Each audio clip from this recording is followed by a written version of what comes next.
Okay, roll na tayo. Okay. Yo. Hi. Hi. Ready? 2, 1, go.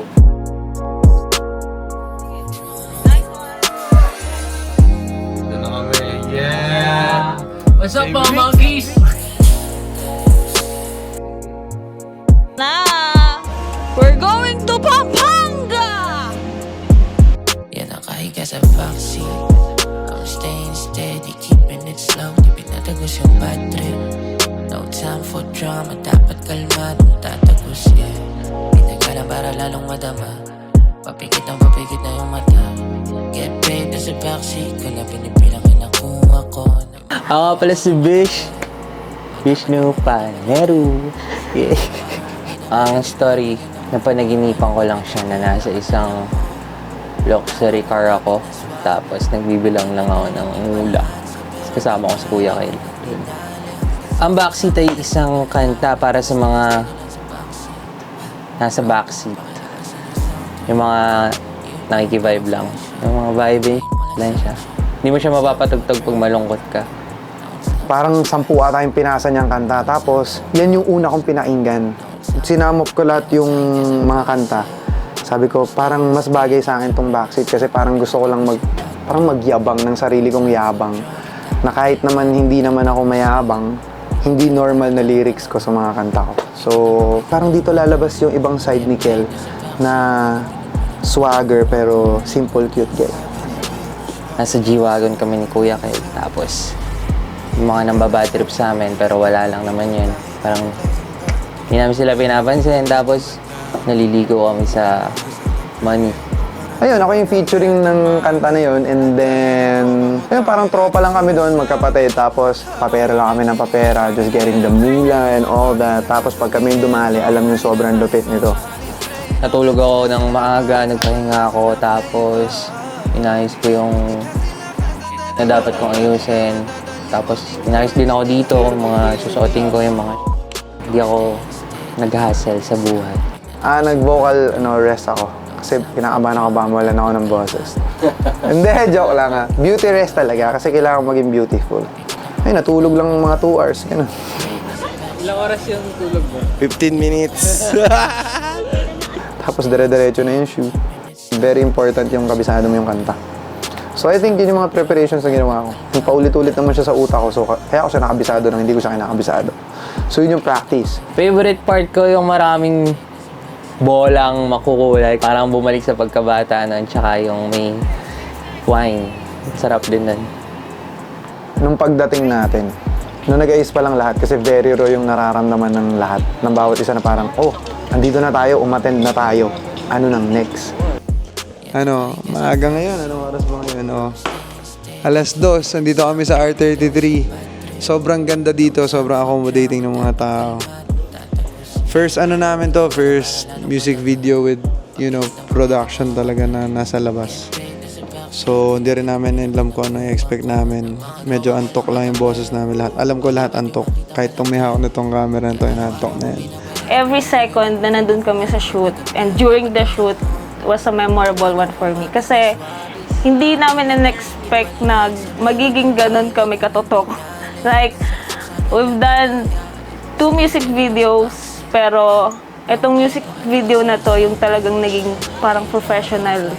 Nag-level up yung team. Kaya, the whole experience and the whole shoot was a memorable for me. Iba siya nung nag-ocular, tapos iba yung wow, ito yung playground natin, guys. Tapos lahat gumagalaw. Yun yung parang, damn, kailangan kong humabol sa pace. Kasi kung hindi, malulunod ako or mapapag-iwanan. Very memorable sa akin tong backseat na to kasi parang full production na sa team. Dati kasi wala namang ganito, hindi naman namin naiisip gumawa ng ganito. Ang naiisip lang namin gumawa ng performance. Ito na, testing na kami ng ilaw. Pero nung pinasok namin yung ganito, kaya pala. And it's possible when you do it with a team. It gives a good idea that brings up in one good content, good creation. Yung food po, ay hindi, joke. Sabi ko na, ay na ikaw yung kutumira ng mga pagkain dun eh. De joke. Siguro ang pinaka-favorite part ko po is yung the whole process na ginawa natin siya. Although, it's understandable na nakakapagod nga naman. Pero, unang-unang ano pa lang, pagka-framing and all, set up, sabi ko, ay parang nakikita ko na kung anong kakalabasan nito. And it will come out. Favorite part ko po, nasa G-Wagon po sila. Tapos po may mga monkeys ba yun or ano. Tapos po si Ate Shai, bigay na bigay po na pinapaak po yung talents na para i-up po yung energy nila. Nakita ko po yung passion niya doon for directing. So, ayun po. Hindi po siya galit noon, pero ano po. Pero, yeah, angry lang. Angry bird. Angry bird. Ano po, very passionate po talaga siya sa project na yun. At nakita ko po yun. Ano ba yung pito? Yung sa ilaw. Akala ko naiwanan ko yung charger ng ilaw. Kinabahan ako. Tapos, nung naghahanap ako, medyo nabuhayan na ako nung nakikita ko siya sa, nasa ano lang din siya, nasa lalagyanan din pala. Medyo nawala yung tinik sa lalamunan. Shoutout nga pala kay Kuya Mike. Kuya Mike. Kita mo naman ang pagkakagawa. One, inisip ko opportunity to para magamit ko yung skills and knowledge ko sa pag-BBTS. Kung ano yung masasabi nila, especially during the shoot, ano yung mga thoughts nila, yung mga paborito na moments sa shoot. Yung ano siguro, mas director pa. Kasi sanay ako na nandyan yung team. Ang make it faster sa flow. Kailangan may isang talaga yung susundan. So what's up? Kung ano yung kinakausap ko dito, parang Discord actually. Astig nga nito, yung first time ko gumamit nito. Yan. Ito kaming team, nagpa-prod ng Backseat. Let's go! Kasi oras ang kalaban mo. Pero kapag, ayun, there's a difference kung gusto mo i-impress ang lahat o kung gusto mo i-impress yung, let's say, Pilipinas. And, tiwala ng team nasa iyo. So, better step up. Kung hindi, get ahead or get wrecked. Yun. Paano bang i-handle yung utos ng isa, utos ng isa? Kasi mas mahirap yung hindi mo muna tatapusin yung isa bago uli yung isa. Diba? Mas mahirap focus lang. So, hindi po ako nagalit. Ginawa ko siya bilang part ng trabaho at bilang part para mas maging maayos yung shoot. So, dumating sa point na talagang hindi namin maitawid yung isang scene dahil palaging take 2, take 3, or safety shot. At hindi na sa artist yung problema, kundi hindi na sa talent. Hindi siya problema. Challenge. Hindi siya problema. Challenge. Pakiayos nga po ng edit nito. Kasi nung pinush naman namin sila, di ba, naging okay, lumabas yung energy nila. Parang mas gusto ko pang ipakita kung paano ako gumalaw or mag-direct kasi isa yun sa pangarap ko. So, ayun, thankful ako dun sa mga talents na nagpalabas nun. Thank you guys. Ha! Nung oras pa lang, mga 9 pa lang ata, 8 pa lang ata. 7?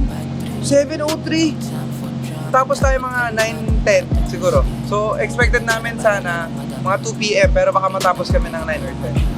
Ang galing kasi may ano to may halong puyat tong ginawa namin kasi may setup to, babiyahe pa papunta doon. Kailangan pagdating, may hinahabol din kaming oras na kailangan ma-shoot na namin yung ganun. Kaya nung it's arap ng tanghali pa lang, mas mabilis naming natapos siya on the expected time na nagawa yung music video.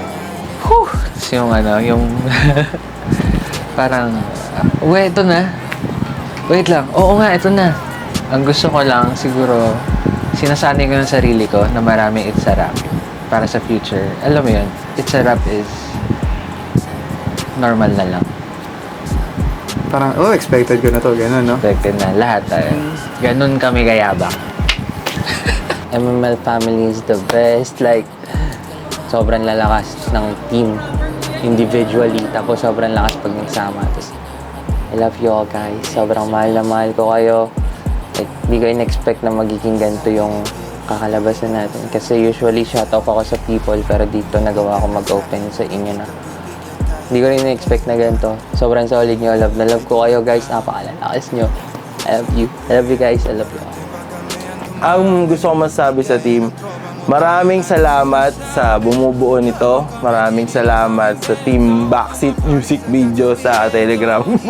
Para sa rap, huwag mo isara yung sarili mo sa mga bagong knowledge na dumarating sa'yo. Because every knowledge that comes to you is an opportunity to step up. And it's opportunity to learn more. History po itong Backseat para sa MML kasi this one serves as the start of the new chapter and the new creation that we will build forever. Very easy to work with, and of course, masaya kasi as simple as hindi tayo makakapag-collab kung hindi tayo same frequency. So, for me, very crucial yung kailangan same tayo na nakikita, kailangan same tayo ng gustong puntahan para hindi kita pinipilit, hindi mo rin ako pinipilit. Kumbaga, pag gusto mo to, puntahan natin yan. Pag di mo naman gusto, edi, farewell to you, my friend. Hindi sobrang saya, sobrang dami ko natututo akong tumono-tono, kumulot-kulot, yung mga ganon. And sobrang daming lessons na natututunan ko, hindi lang sa music, sa buwan. Dapat nyo pang abangan, marami pa kayong dapat abangan. Meron pa akong 3 naka-pending dun na talagang mga banatan. And meron din naman mga love song. Basta ang dami nyo dapat abangan. Sobrang bilis namin gumawa, sobrang bilis ng production. Kung alam nyo lang, kaya namin gumawa ng song, ng music video in a day. Siyempre, 2:00, out na rin yun sa YouTube, sa lahat. One day lang namin sinulat ko ng on the spot, then shoot and edit on the spot, then sabay post. Pag narinig nyo pa yung mga niya, yung mga Heisenberg niya, yung Lawrence niya, yung Pinoy freestyle, that's what I'm talking about for you to the human world, ha? Pag narinig nyo siya, yun yung mga dapat nyong abangan sa kanya kasi kala nyo ganito backseat lang siya. Kumbaga ano niya lang to, trip. Pero pag bumalik na siya dun sa kung sino siya, patay na kayo sa mga katagang di mo inaasahan, parang katahan ako sa sobrang mong ganun. Sa lahat mga nakapanood ng Backseat, enjoyin nyo lang and basta, kung pangit o maganda, sana maganda, pero kung pangit, okay na okay. Room for improvement. Always accepting kami sa MML. Yun yung pinaka-masaya. The best ang Backseat. Sobra. Ganda-ganda. Panoorin nyo, mga kapatid, mga kaibigan. Guys, kung hindi pa kayo nakakapanood ng Backseat, panoodin nyo siya. Deserve nyo siyang mapakinggan, deserve nyo mapanood yung music video kasi mas makikilala nyo yung artist, lalo na yung BTS namin. Panoodin nyo guys kasi habang ginagawa namin siya, sobrang nag-enjoy lang kami.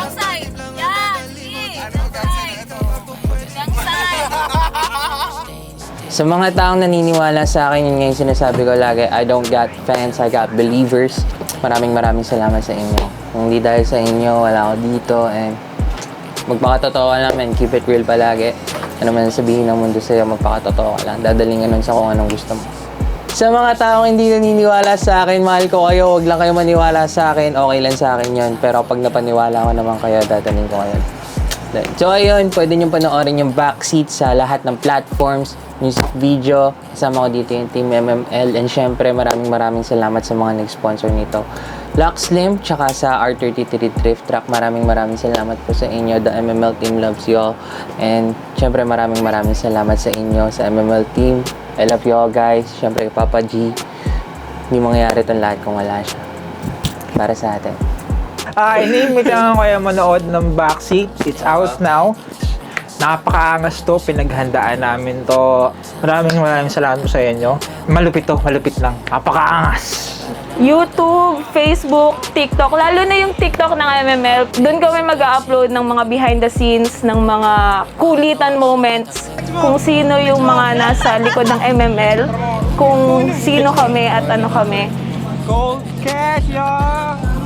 Cold So, ayun, panoodin nyo. And please, mag-subscribe kayo sa YouTube video ni Kuya Kel and ni Bish. Okay? So, yun. Bye, guys! Hi guys! We would like to thank our sponsors, of course, si Miss Anna of Luxley. Maraming salamat po. Miss Kat, thank you so much. Anthony, thank you so much for introducing us to Miss Anna. And of course, to Sir Raymond ng R33. Sa maraming salamat po. Ito po, marami po silang mga products. They've sent us most of their best sellers. So, Cantaloupe Lemon and Cafe Macchiato. I know na you can contact them on their Instagram and their social media pages if you want to buy and if you want to know more. Ang pinakamasarap na part, pauwi ka pero mag-ayos ka pa. Yan talaga ang buhay. Mag-ingat kayo, wala na ako sa pag-uutak. Kasi ako'y nababaliw na. Ha! So yun, again, maraming salamat po. Backseat out now! Abangan nyo po yan. Bishnu Paneru featuring Kel Pangilinan. Let's go! Yan. Tapos po nga natin konti. Ang tangkad mo, Gap? I love you. I love you. Yes, sir. It's a wrap po. It's a wrap. Sabihin mo yung ano, gang sign. Gang sign. Ano yung gang sign kayo niyo ko yun?